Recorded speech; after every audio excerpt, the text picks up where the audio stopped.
say sikana yede ma wo no there will be monitoring ye beba be monitor ejuma na wo so wudi sika na ekoye no ne enti a ejumara program no His Excellency John Dramani Mahama e ka ni policy ni ho ne say obie ye boa na obie enuma na e wo so wo so fo obie ejuma mu. So that is the brain behind ejumara program no say ye bi enuma wangasa wo wo enuma ye be so wase no ye so wase na ejuma ne be tre na wo so wafo e bi ejuma mu say ne be ya unemployment no e so be ye den ebete enti out of this number no enche bia ye be select deeper 2000 asabi ye hu se we wa fantiti ye ne mo wa ye qualified ye disika ne mana obetumi ahwe eduma no kopin time ono ankasa beka so okay ma brent obi nso beji eduma na ye enye den ento aso ye free hono ma my own boss Malik Basintali ono so ba office 1 year pepe nie also across all the models no police assistants fire service assistants ambulance assistants one year kan won na work abroad any near kan won na no also yenya about 86,000 beneficiary across the country. Okay. Ni na kan ho unemployment rate na do Danko Ekufuado any ni nua na odwane akosha abrochi na ni visa expire ya chi na je baby no. Ja unemployment edi C 14.7 edi ma ye no ene uko National Statistical Service na they are telling us emphatically say eswati to 13.8 because of inshishe we nyina nti wa wuti fia na wo hweye no within the next 2-3 years na John Dramani Mahama term ni be ko ewie ye no unemployment no na yetumi ayeden act so drastically. I can see here America about NPA me am a boss I'm a full lawyer Edwiji Tameklo so abone ho modern papa kire say what leadership be asabi na obi enwe ho say obetumi ayeden aye nka lawyer de okopeden wo petroleum so wachire say enye lawyer enye court penalty na ena enye eyi asem nkwa na odi na mo betumi ahwe ye petroleum products so any sectors ni nyina ama ni nyina ayeden akototen amaye one ne modern bon ene petrol eni niama bo ayeden aba form de amaye ebi mu kra na aka no mo susu say ne petrol ye betumi aton be say 30 cedis per liter ba na mum nyankopon a on pese NDC any lawyer Edwiji Tameklo ejuma den ene ne nyansenti ene wabone homodin ama full okra no 9.90% edi amagana nti ye bona baso se nyamendum no nyansa kesiye onkra ne mu se ne beya ejuma na aka wa anim no obeye edi akosi ewieye nti nyamenhira mu nyina na ejuma pa omoye edi bua researching agenda no and then other sectors too are omoka ho na ya MPP mo no we are sure say penyin bi wo mu de ada penyin ni MPP mu. Well, the reason being that when you look at the NDC, yeah, Papa, the chairman of the party, Honorable Johnson Asiedu Nketia, me wofa, me wofa ba kunso nim se me ne wofa se. Omo to me ntina ho, there be onim se me ne wofa se. Che bekasa. Okay. Yeah. Na omo to me ntina ho, na obi be pia bonten, no the party ne ho asem. Akotu bedroom na ye jawo saa chairman general asem na making you any me Englishman, me and my own uncle Honorable Fifi Avikwete. Who are you at the party? No umami na wo party no and na wo betumi akoti na bedroom to say napo ti say abronya mu nyina kotena se na omu kasa fun bia na omu tutugum omu wia then they will still go and put on party attire and party colors say they are part of the party nanso nanu ya ye friend is nya otameklo eko kan sembi no miracle abuaje mu ba out be kan say they are not part of the founding members of the party. So that should tell you say party no penyi bi enye den any party ni mu enti ni anapo e kan so no see every day be or the policy back ko cabinet every week then or the policy back ko and yes nipa 5 now omu yi omu nyina so omu ko gina your friend is saying they've all been MPs before so omu nyina aye MP da MP no omu di no so they've all been in their respective constituency before this flag bearer race and yes anyansa bi oni omu trimo. So nyanse ni wutrim na wa be di MP da and you couldn't do anything to support Napo and all council no every week be our the policy called cabinet parliament or say fa no cabinet na and you say you didn't help Napo. So almost 5 no from Bawumia, the Napo himself, from Kennedy Japan, from whoever Brian Champort or no the tunto your hotels no then they are all sankwas. Omu nyina ya sankwasri ai beni beka se toflokpo omu nyina ya toflokpo Kennedy Japan no nya cabinet minister na so nya cabinet minister is he not part of the party say ye kan omu asabi cabinet enti ya limit to cabinet ministers you can limit it omu ya campaign Kennedy edru baby cross you no de sika edi maba omi amudi eco campaign ana ameboa one can. So that means he played a key role in their government. What he has here. So say about Napo to me Bejina how I can't asem ni there. And yeah, all the 5 of them doesn't deserve to be a flag bearer of the NPP. But so say Nyanseni ba ko ye Nyanseni ni ye wan ya. O se Bawumia. Okay. Say Bawumia ye Nyanseni there. Why were we buying fuel at 17 cedis? How no ye vice president? Bawumia Nyanseni dear, why did Bawumia sit there? God for oil and ye bibiana ade ne ye good NDC for ye bibiana ade ne ye good but no mo di bo mo abaso se omo no ye and then Bawumia ko gina stage so sister bi bisa ne say ntinia wo ke nyina no se mi kireche mu akire me ma me kokoro bi owo kwan ne ho a me kireche mu akire ne sen a oka kire ne say na sister ejuma aye nyina ye ni nyina mi bedi president de yin na meye nyansa sem no kan ye nyansa sem about me anya kan e di reply sister no so when we talk about say nyansa ni bi eni MPP party ni mu a e was say mu hu say there is nobody na naponso abesi sudua no enye ye na ye kan omo former vice presidential candidates and no more alternative o say wa ma alternative no alternative no ma no so say no so dey o eno so dey o you and I say to ono na po no na po no pa kire so o kire ye so no no wo nyansa ba yen so ye kire ne say o kan ne hu bi. He is the first person I said, "You're empty." And about me, and also come while second empty because Napoya Kai say, "Yeah, papa or two for." A friend, it's a nice catcher and say, "Meba." Okwa bonti about me, I gather delegate 10. Now, or we need so 20.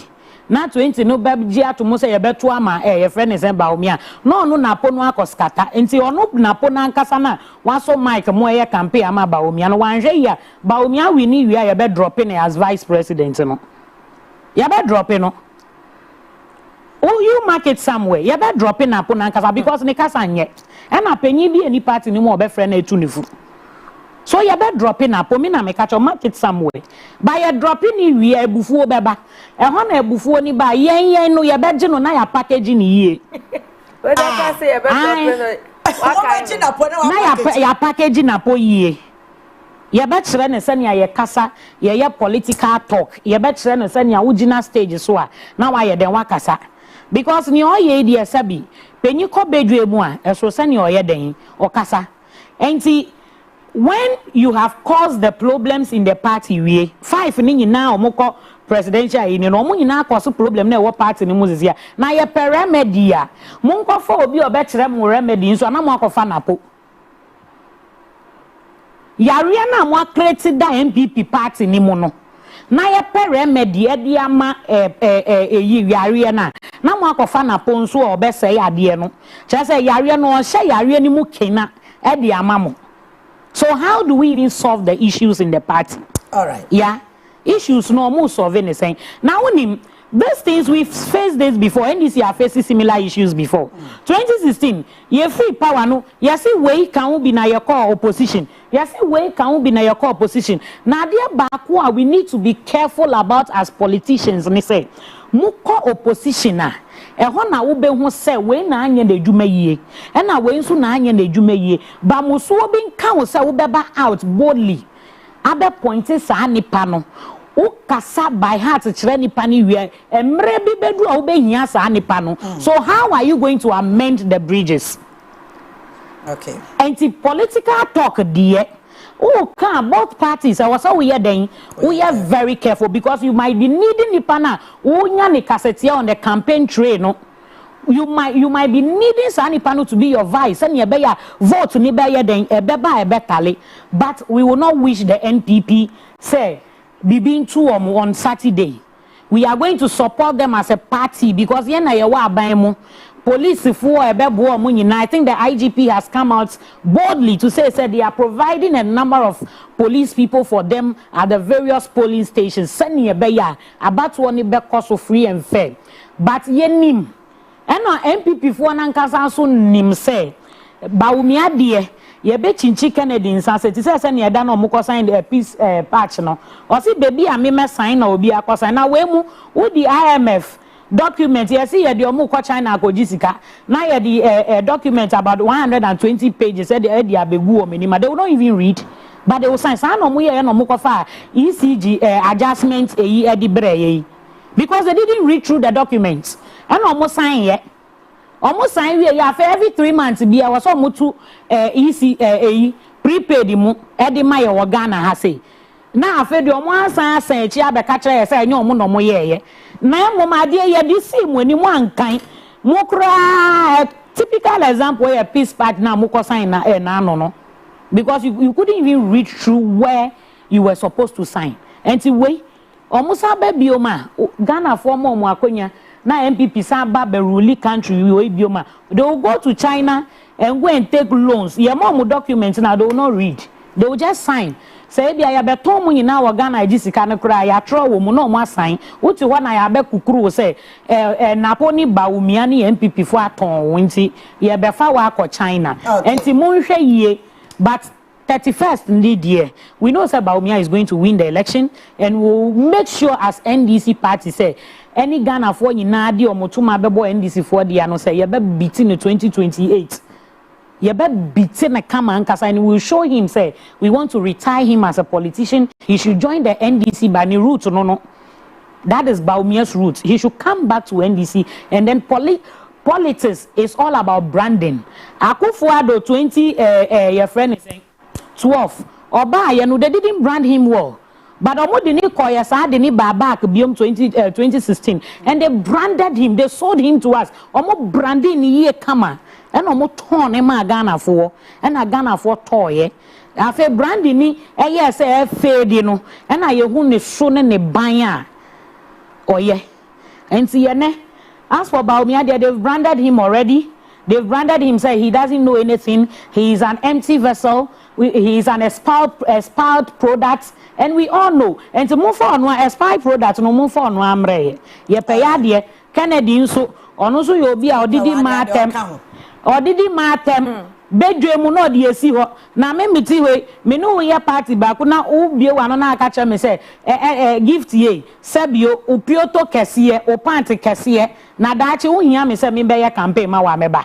All right, thank you. Evia. Yes, mommy. Yankwe. Mami ntia wetie for ne wahwefo nyina. Na mincha UP ebusua so United Party. No of Alan hoye. No hoye pa nyame adaroma ma party so ehoye. Na mincha me boss honorable Hobson adoye. MPP asem no na nka mfa ye ho.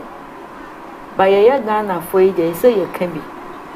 Because I hear on be twese no muji eja atom na aka innocent people on the 31st. Okay. Because enam kra to me den tokwaba enam to me den tokwaba we so akwaya amayosam nti na che say e say yenya akwanya ide ye ka bi ne etu omofo na at least omofa because say ya nya sa na daachi bi Ghana for ye mistake na kotofa ho na ekofo omoba ye wu na mebonya empire say empire say mistake no ye beye as enipa 31st na eja ye hunni a MPP edeba na almost started almost campaign ni mo no omakasa fine oma to yampia to oma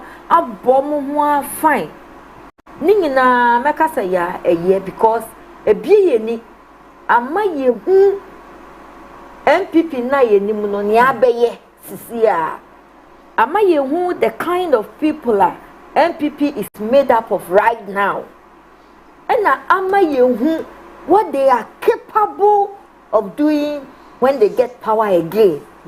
It is a way again and then as a follow MPP primaries na ekoso na men follow keke shiade wom na fa green wom na make a good decision for yourself and for your future. Say hey, Nkosuo we na mo medi so me ma di hia ma fa no ba sabi se we nyansani na sa wo tie omo a menim sa wo so be fa adisuade a e wo nyansa pakwan so omato ayampe abom ho pa omo expose omo ho bebre na Andrea me nkwachire bia because Andrea ayampe ba san toye bombo ba san toye eno na megina so abra Saturday yi omo di omo adwuma ebe awiye no e wo mo say after competition there is cooperation but cooperation we dey cooperate Ghana for kwa man enko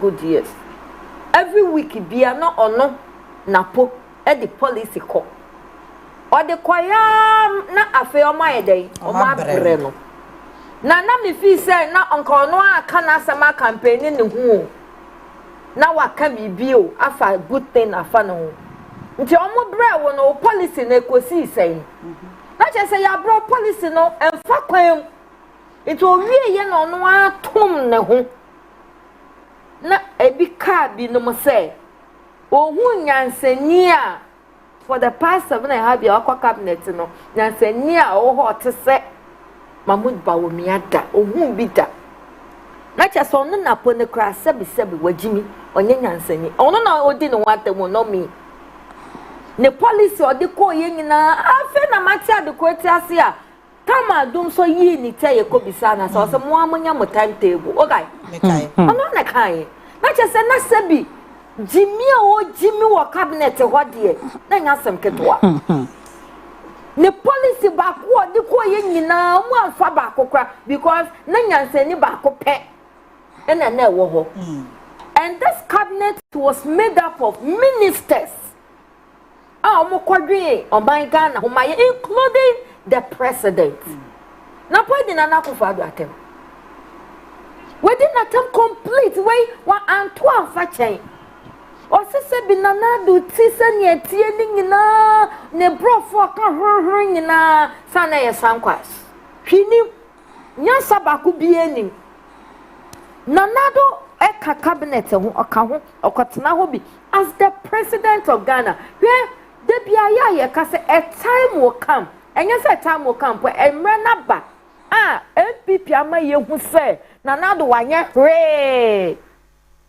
because de bia am say na ba umia na ye say na ba umia na ye say na ba umia na ye say at the end of the day they sealed it by telling us say no sabi onim nyansa ba umia na enim nyansa banapo say na ba umia wu na wonim nyansa sabi say yam papa na nado down ko be ye o man panyin na sabi na onim nyansa is your own cup of tea but so far as UP is concerned na ya papa Alan Kwadwo Chairman no ya part of the cabinet yent na ho masatem didie no ebi nka Alan Chairman because Alan onim nyansa sen wona po enye obi a wo kana asem so onim nyansa no Alan stands out so wona na wadwin sha ana na dwin na sha o ya at the age of 9 years na papa we o wa the Sada College 9 years na e bia wo class 3 no o at the Sada College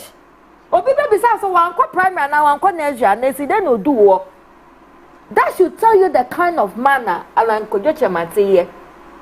At the age of 21, now Alan, a general manager, senior manager for UPS. First, now your friend Kingsway, no.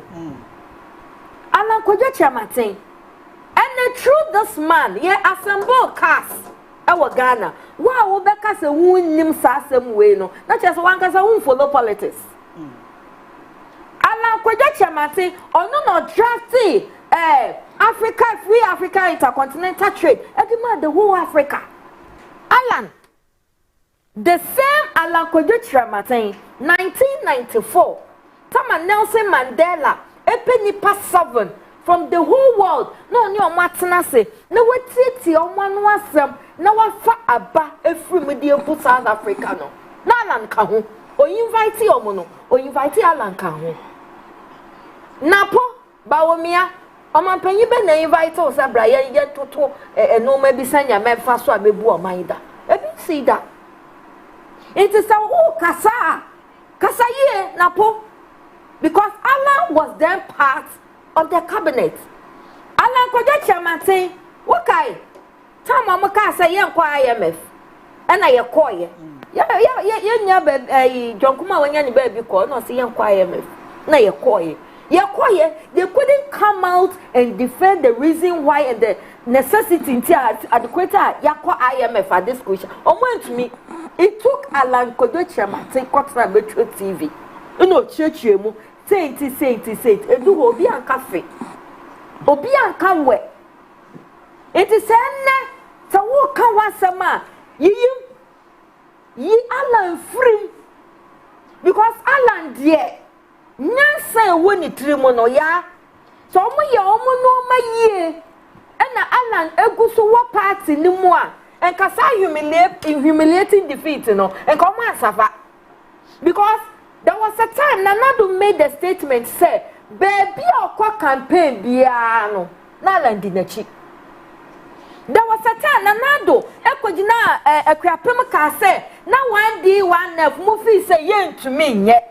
And so Alan that time no Alan drafted 1D 1F policy ne ma omo no omo fi so ya the map papa straight obenye sika run in the campaign na omo de question under presidency and when ne sene ntumi aye no na omo yi ba ebe ma Alan say jewade ye that we share budget omo allocate it to 1D 1F trade ministry any budget ya de call NAPCO aye ba omia brain child omo kano.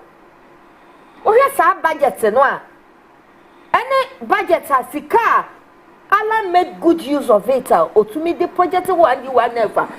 MPP to me and so sad the enemy year and I say, business centers. Alan CC Alan CC. They know say you some near ye business centers now. Yeah, so when you say business centers and get to Alan CC, you know. To see a warehouse. A warehouse. I went to me and so many MPP communicators and point to me and go with the rule because someone say credits no a Alan Kojochemate. Bawomia was so Yanseni no policy bed pan or the buyer a boy my Ghana. Kabi. They get a bay. They get no or so about or the be fighting corruption. Yeah, me patch me nyabre. Oh. They get Ben or the buyer. The guitar was there already. On computer introduction to computer about me and bida. The guitar no ya the tone so. Sanya me ya gift kind branding, but I'm branded. The guitar no nka wona wo ye control of the guitar things nka airport the guitar gate no code of the same me ya or say master I salute you invented me I open The digital game didn't even obey Bawumia. Oh, you know, catch you say, or the digital to fight corruption. But rather, the digital came to generate ghost names. But generated ghost names. Because Okache said digitalization, no, about showing ghost names into the system. He said it in most of his speech. Nako now no one can say the buyer no Nako. Now me cry me one say up till now. And this Nako result be my ghost names wo mo famra. So mo ye pre-back day or back door amoma yente. Because Nako we know. Sika ye de ho close to 4 billion Ghana cedis. And quality TV o. Yeah. Ah omodi omoka. Also gold for oil or they ko. The main objective or can ya or say or the policy be about or more than one who goes for oil and say your petrol bad day a better so better petrol so 17 per liter. Nyamiado mobile na adumiara research ni bia kanya and petrol air fossil shoe. And petrol air fossil shoe. Yeah. What is it? It is how gold na ya de choir na way. Go the number, oil on the swang day, and back. Then you come and tell us, say, any power in the answer. I don't did not tell me directly, Anna. I'm so did not tell me that Roman I trust them no year, because I'm just in the what said questions, ma 70 questions, my papa misata, making that thing look like as a sad questions in the best solving economical problems. Now when you are buy no, what they want to solve questions and now solve your problems no. What yes.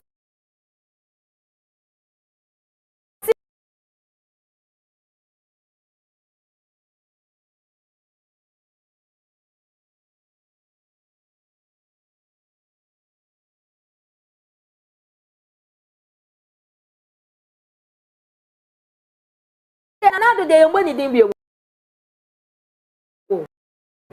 on yourself. On your should dance mate. On one account, it's ya, who don't ask and some contradict or more and so or moon seven so a chino can't wait ya. I didn't know I can't wait. I don't know, Matia. Now you say, MP and this mobile ye at the current no man and I ye more you so artificial than the artificial ye pay. Ya wig cry artificial. I don't know when you so artificial. No. Yo, it's more you not say when you so artificial nibi. And I'm Yansu so. But the way you should be Yansu Sassani and what I yepe. And ye dear artificial, be artificial way you won't be your chin, your wig, your nose. And Malcolm say, your boy who be your boy who you I just see a one, just see a man and come with you or bomb me. The same man and bomb me. What you say? And the artificial, yeah. In the beginning, I said something, and it's like they are vindicating me. Maku say, so I resetting now more the year campaign. No, I said more extended into political parties. No more resetting or resetting. Exactly. I said when me confess one more trouble me, but it seems to say in trouble no more trouble me. No one can say it's going back to them. No more resetting various political parties. Be. Because kasa we ye ekosi na ya me mobo ya me ya na say ya papa Kennedy Japan abe ya omokoti e wo mu say Reagan first part of my Reagan Reagan no is in phases. Oh sir. Yes, first one on my year and then the top to bottom no. Okay. Second one na nko mo ye back e backfire time omo sign here you know omo omuti baby. And then I Kennedy dictate you know. Now I can know yes the second Reagan.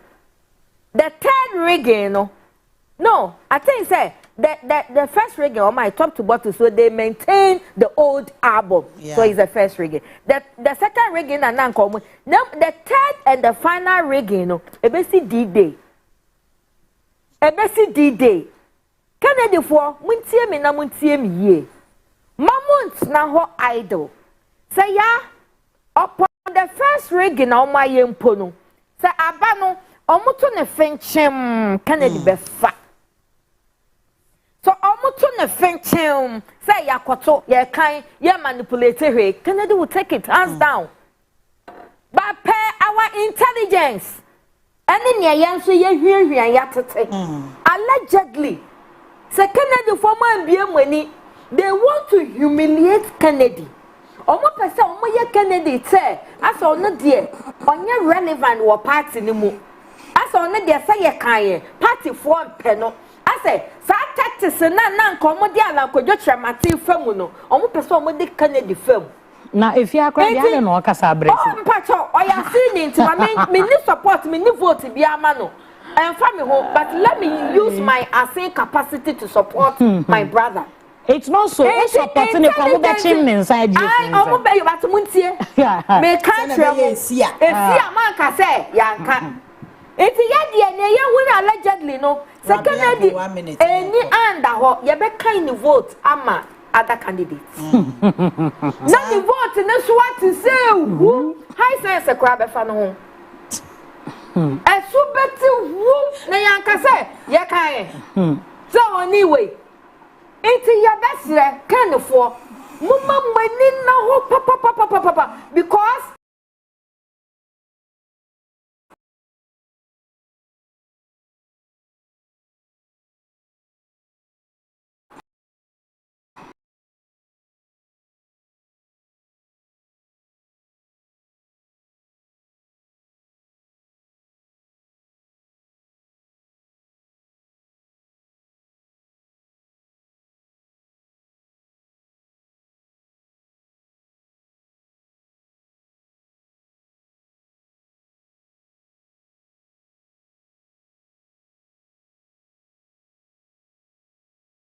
metia me ni problem asenfo mama abayin enton fa ho because they do baby no super delegate northern region ba omi akron ba kokra anto afa ho super delegate special voting ba kokra anto afa ho na sa wo ya sin ni wo central region na sa wo de ade bi ba wo fie na sa wo nya wo de odi presidential race na because obekwa abetu ekukuda mo ho.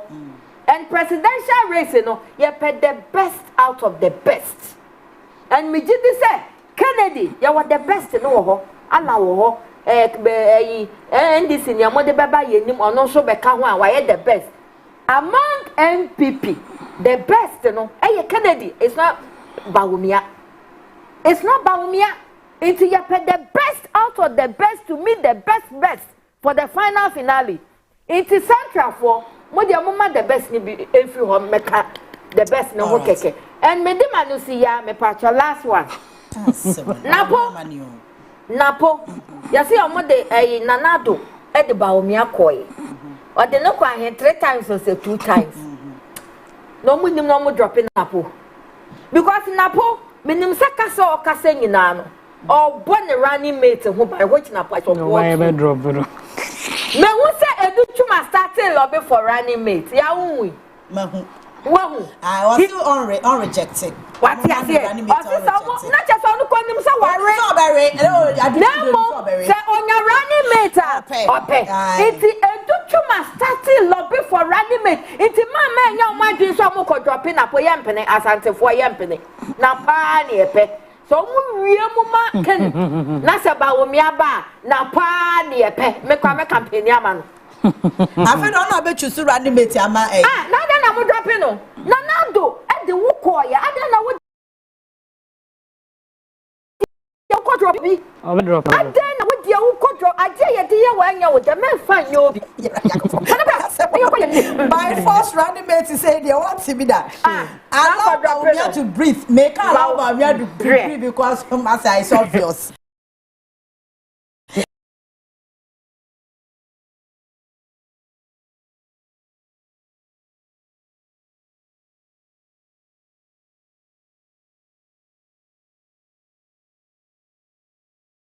Obviously Bawomia Saturday oh efia efia mu ben me say ma ka to ho me say awanwade a ebetimi asi Saturday and a second the Japan be win. Yeah. And on a miracle. Say once. Yeah.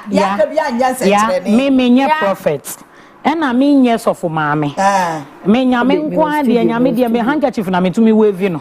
E no hu me. But say omo ye prophet e can say Kennedy no listen. Say Kennedy na be wini ye friend is saying abano.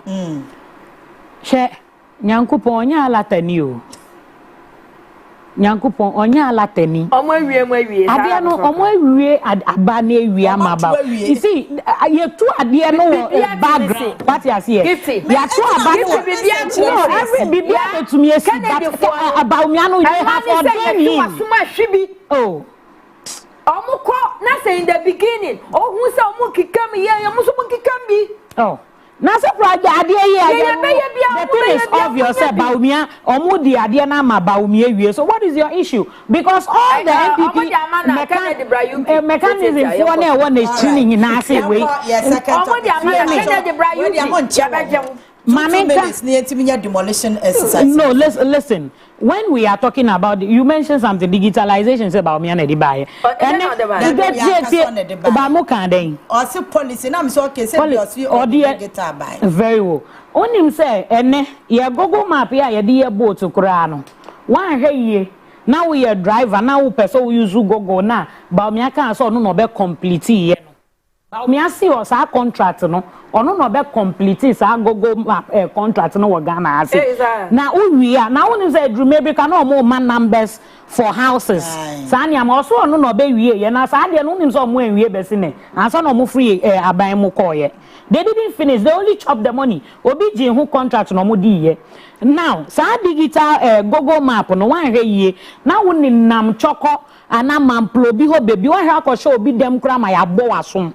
And the digital now say me do bibia map now no digital sem now no ba me osore na okeka so no de ba ye no po ene na kogu nani eno na kogu nani ma se kra wo airport ho what you see and there is nothing like that sana ko asem a wuke ene nkola ni tifia they've not paid them. And then people completed school 2022 let's make and Akufo-Addo ni Bawumia they have not been posted. But ene omo to me sorry no omo apeja omo abeti aka say NDC aban na post yomo. You see, but what me I don't know be me na ya me dey so no agi to mo say no ye make. So what happened? Na wo ma say omo so omo na bi that say ni Adam so no dey hu no dey aba eno chirewa ana eye chirew okay or say it is called kekepa. Entuma no. Kekepa. Okay. Oh, okay. Kekepa na kekepa. Kekepa na. Because I am kekepa. No. Okay. All right. Margaret is so much. Kekepa. All right. Ayawaso East. Where the men me yan chawo ho ne yentimi fa demolition exercise ni wie. Ayawaso East by election NDC. Omo ma file Baba Jamal and then we don't know so a file and I think nipa 4 instead of 5 and a file legal wife for some campaign man. Oh you need a campaign ma Hajia. Okay, yeah, though we are mourning with mama no. Yeah. But Asemba ko e wo ho ne say enra there was a release from the party hierarchy say or see only vetting no they should do it visual. Na emra e wo party no. Your constitution a government party no. And I won't pay for e wo party. That thing can only happen. Ebia uti amine fufu bisu. Ana ebia we are serious. Ansana ebia wa be piki forms na omo be ye bibi na say ebia yare na ache what na ye betumi doctor's report actually say ye betumi aye visuals but not when you are not sick. Okay. And na ye betumi aye sa ade no kuna yo no. Yes. Enti ojidi say kuna yo no wo mu a then why don't you mourn your husband? We are ebia 2028 because we know what the woman has done. Says that time Nana Papa no ne huna during 2024 now the woman played a key role. Okay. Yes, but we have a party to protect. We have the party's reputation to protect. We also have the constitution that is governing the party to protect. And see, is it and then omo vetting no na vetting no we are looking out for a free and a fair one and see two national executives regional executives ni send ye be ya omo be hwe say bibia be ko yie kama na ye free and fair e dia ma ya enye say e bia ye nso ye be chinchim ebi mu kon e dia sha omo echi ayi obi e dia ma. And we believe in the people of Imani Ayawaso is Ningina say they have kept faith with the NDC for so long. And so therefore Bia no say party no ana omo de na call primaries no we into the elections na nkasana. Ye betumi ahwe so na ya to aba no. E de ama na edwuma pa ye nua be ma na onya ne baby call ye no. Na ono so abeye den abeto aso. E de ama so the party is going through all the processes. And you say if you're a pick point you will be at the ama in Crawford. But with Yama Minidi and coming Kwame same wanka. She doesn't want to come out because of the widowhood rights now. Or Bayananka, Menkwa dear, she will have to step down. Na Ukono Naka baby, Sabi, Unene Wama. And you say, if she goes, yes. Ayeni kuno no ni na ye edwuma no enti ejidi se woni me edwuma no so pesa obetia ne nan but ye mom die ye to me nka se chinchina obi antena ho eye democracy na ye democracy no so kire se kebi ma me kebi enti akonya abeda ho a ye mpre ho na sabi ni obedi nkuni ho na ye de na akoma nkrofo no oh mo amonipa ana party no enipa nso ni so we need a free and fair elections, and what I will still maintain is that the party has a constitution and there are leaders, selfless leaders in the party.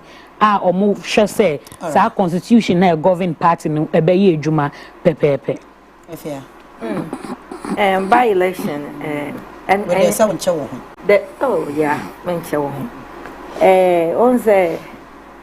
I can say when it comes to democracy principles and values, NDC are improving and more progressive compared to other political parties, especially NPP. Other than America, you will chroma NPP to make the Okuneni a share con a share more members of concert more beyond contested no. I see twice. Lydia, Alhassan. Yes, Lydia Alhassan. And then fancy man. Baby, you need a dinner, ya mensi, a just so. And it day, crammy, case movie. A ho, and a man, you need a dinner, young Casem. A casemu, sorry. Nano pay na me research bisa say, sad dear way, sir, obi kunewu. Na party na eyi na yere se ko ya nto so aba ne NDC aye bi da na omo se debi na mum aye Greater Accra regional minister no ena na ni kuno ko no kwa wenwi ni eno sabi owuye ena maame no ekoye into which means papa na nko parliament kra anko enjoy adododie bia which sounds good now. Which means, NDC yes, I did any bidder. Then PPIB. More reason why I'm making us to say when it comes to democracy principles and value, NDC is far ahead.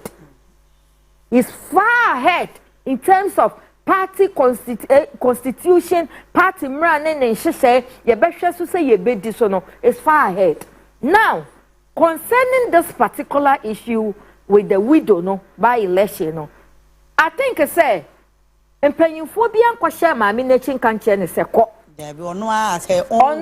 at her own will and aba abonte say me kuna why politics ache yeah sometimes wo worry a utumi sua ade a ukunu pe yeah obi nso tumi sua ade a na yere epe and as same way adana me kawa baby minim se mabeka wa hada sa worry for so worry a ba ko to me use ba ko star e di pege ebusua no owu a star need to make back to ne partner no me worry ye no me could not per swimming or per long tennis na me sua ye okobia me ne ko And I'm so happy say give to your car say mommy no time my papa ne ya no mommy has been playing the role. Oh, munim say why no ma bebre. It could be so many things. Say mommy no person she no ko enu onyam kosi. Ebi okwo ya onko bie minim ne tirim. But ebia opese osi ne kwan na mu ehye ne nu onyam kosi because papa ne yare ye no ohun sanya oye dey obreye. Iti mame nko na omo me nko hye me kunu anamu hye ne nu onyam enkosi baabi a na opese ode ye dey ode kodru. Na de ye me dane say party no impose no ewo obi aso. Na mom at the end of the day enkofo yi ni omuti so mo be contest no na party name prevent obia eye me depa eye me fenso so they should allow the woman to go onu no de ne ho na osemeko me na me ye widow enipa no alensa papa na yare ada ho but the party has allowed her no this is mami or see a vetting no onya no visual on to me virtual no obi anhwe emma no I know there's a party ni na be decide enyo so what the party is saying to see and say no entisa so she has to choose. Yes, she has to choose. It is not say do baby now be sign it's up to you. But me as a fear control ba me te ha no ye widow ni there me I will support the woman.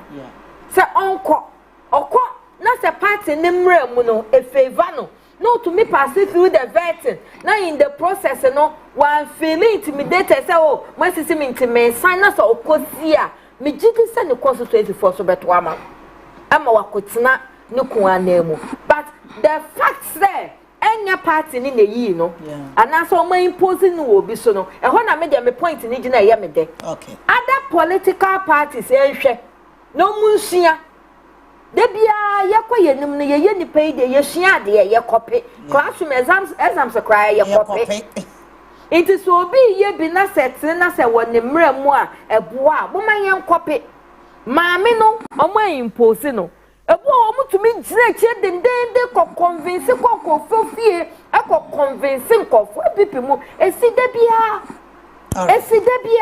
iti is it asawaso ayawaso east maame ni si oba iti mo ankasa mo hwe candidate a obeboa mo na according to give to us to play role no me gidi say eboa NDC party time papa ne da form no bebre iti mo fi say okoso na say beboa mo fa ne mra say understand na mo so mo decide ye vetting me so and then ye vetting no.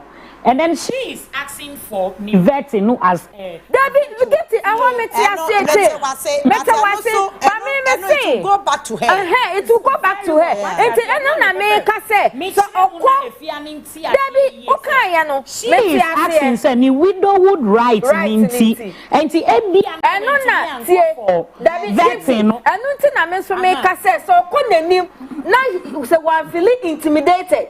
One feel say yeti am fa ho die so nya mode ye me no mepe obi am to me yeti am me to me confront in your rules and regulation it me ko ne we asidia na so kwa me afia me support ma me no she shouldn't be intimidated because even we the women in the party no we will always root for her because sabi or your bar me so me your bar obi enim ne ebesi da ache it's a party ne be you omra but emra no na e adwuma sisi ya no yes enti emra no I get mu nyina mo point is of the point to say yes sir NDC as a party I imposing now very well constituency enti won so chance a party no omra enti say who say we don't right no better me and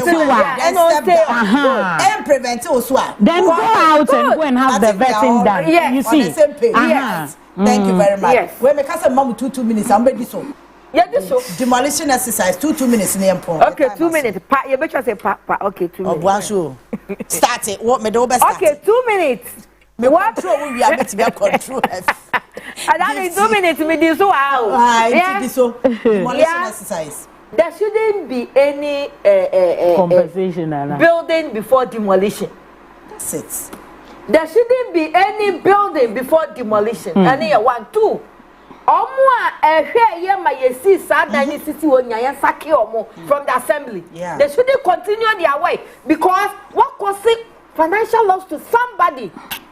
So who power? Not so the be protecting the pana. For protecting in such a way, so the be tune for. Not on say the right thing. So there shouldn't be any building to block waterway on authorized place before demolition. Yan say be any because your demolition wa odanya ye metia ukabi. Yeah. And it's so sad to say we have people responsible, assembly planners, engineers. Yeah, they operate from the office. Yeah. They operate from the office. All these things, you know, I say as early as possible. And this is because sometimes assemblies, you know, to me cause government, you know, because the bear politics. Now, so and then start here. Obi sit down on 2 days, 3 months, yeah, a check. Assassin wa kwaji wa baby pressure the dada assembly be the dada. And the young man a permit. Now me share interview be papa could be papa ni ya dear papa the man is so mature they say when blaming government. Yeah. Or blaming assembly to the extent that or sit time a year see that forest way mu or move a shame to tutuo a file forest no bubu ya day eguye it's on no tia temping for me at the land gas I beg who ye be dear and then I made them to me see. One will send your dear Nakoye. It's a dear no, yes, I no, I best say infinity. And Sana Banimuna. It's anybody responsible. One may yes sit down, as a baby, and you say yes, see, no. Who demolition almost all punish you. They shouldn't go scot free. 2 minutes, but why are you? Yeah. Intense. Owning say Ghana ye boka pa when it comes to raining season. Exactly. Ye boka.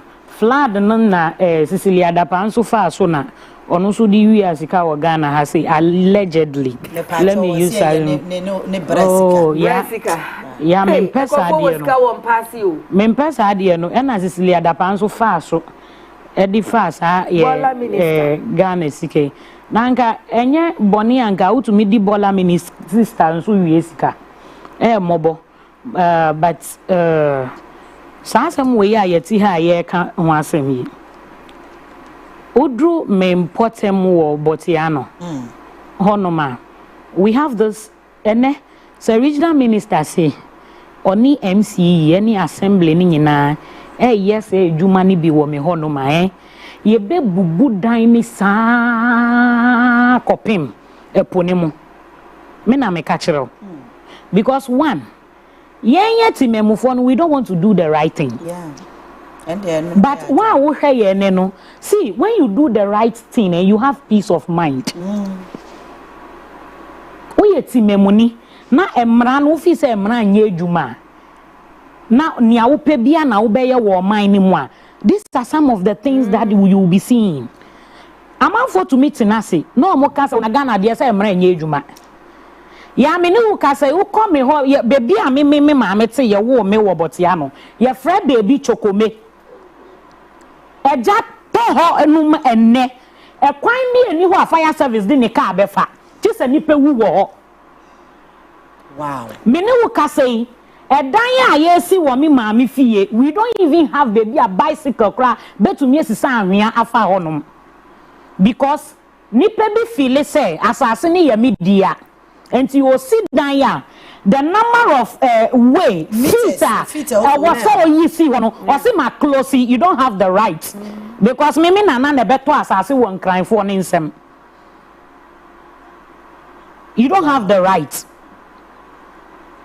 And sometimes me di ebufuo call assemblymen and so omo we are no one call for assemblyman so on be gina ho na osi masini ne ba San kwasi ade we no mu ye wo potem ha sei but they have forgotten say emra wo ho na baby a wudi dan na si no enne ye de ye nan si ho na ye se emra nya adwuma ye bebubu dan no because the number of feet na wo say ye ja wo yenja and they say eja to baby ami boy chokome Botiano enne mami fa akonya we nso en calling on my own MC Honorable Moses Okanse Kubi ewo Botiano English amafo, that is the South. Say he should enter Chokome honum no. Only tax force for they should enter Chokome Botiano honum so that will make sure say baby or say car efa car betumi afa. They will make sure say baby a gutter a dance you to ebe femu no. E mo bi sit down wo hot because he a bre. When I saw the regional minister yesterday, I salute her. Honorable Linda. Messi, ya fa regional minister say mema saba. Omu ni akuma me bom nsema mano. Honorable Linda, baby obi a me bom nsema ma wana pawe. She's a lioness. Me catch her and me. Politics aye dachi. Obi ma me bibi a me pe bola minister say ne be ya metumi ebubu dan wo Botiano ni Chokome. I'm telling you. Bola minister say ne be ya metumi ebubu dan ye si gates so. Metumi ebubu dan ya wo say ye just space. E wo honum ya me say e mobo you can send your reporters to Botiano ni Chokome hono. Wow. Me na me catch her baby I was saying kaka kwan Titi no many so fee ya ye fa hono no ya ton Roma ya sidensi and I'm telling you say drivers are baby omudi car park kra no they don't have it unless so be ko park school kwan so or sorry ahumachi na wanante sa ansa na wakofa ne car na nyame amwa nasa wo battery akronfo nso ko bie wo car ne wo school park so no mo wia wo battery akere say wo wie no because e kwan ya wo be fa so kra ko wo fie no obi the wallet no you see so me what is happening no enya say me to me nka say ya me den so but we all need to learn from it because to me ko sit there and see God so na you see only to wia wo dia be kan say His Excellency John Dramani Mahama ba ye nsuera me dem wona we sit down see God tani so no o san so di ko bo John Dramani Mahama na obro president bre sabi obi ta cross president na ye obi ta cross president you see so it's high time I was say you be am share ye born no pay cry I na say mo be bubu me go straight to armed robbery and no you see yes I was saying that IGP channel you see I'm very emotional about this issue very emotional because me sabi ebusuya me free mu enye ebusuya e wo sike bia enti baby ayedu no ye feel say we can do something for our old mother na anhwiampo no the children have to be carrying anhwia e kwan da wa sabi abobo ya akra betumi di anhwia aba nipa da se no kokan obedidi watem from head to toe because emrani nye duma wo potem ho the assemblymen are sitting a wolf The assemblymen are sitting a wolf and they are watching this. Meanwhile, you have the power. The assemblyman for Botiano Chokome is sitting a wolf to watch all those things. Go on,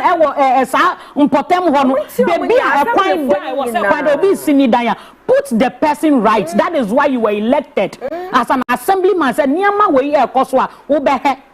Na waka ho asem na nipa ne hu se nia oye no emratia enye se me na me de misika to asase ne nti enti me to me yi kwan and now emran hihye mu ne se there is a number of feet I was say we ye dey uja emran hihye mu ne se ye di pole si baby light pole si baby a en ye kire se kwan betumi afa ho daache enti wo si dan ya wo be hwe pole no na wa ye den one mark ho no mu na wa twe wo ho but ye say mimi ya boss wo mi fie mi kita misika emra chiwa na wo be hu say o pastor kora no to me make bi ma wo ohun ba da de kora na pastor obo deliverance kora enye ye so ya na sem na mama ye seriously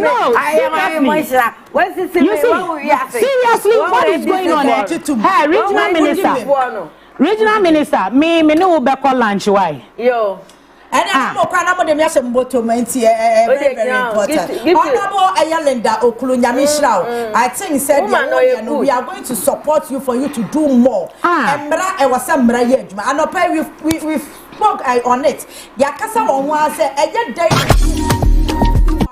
3. Now we say Henry Cote started so you be am dey politics that one. Am we to me and Yanko. Oh, we mami we dey. And na pa we me ba me check an issue overhead no so no. E man e free her because overhead ni cry a week. Yeah, a shaky. A shaky. So why will you even go and pack things on the overhead and sell? Once there is market there. You see, overhead is not meant for selling. You see, Emrani nye juma. Now obi sorry a obi who say yes. Emra ye juma nti nkwasa sembe a wo fe ni obi a. Exactly. Reset. Resetting bibia. Thank you very much. Bola minister dear me pay the pan tomorrow. Bye bye.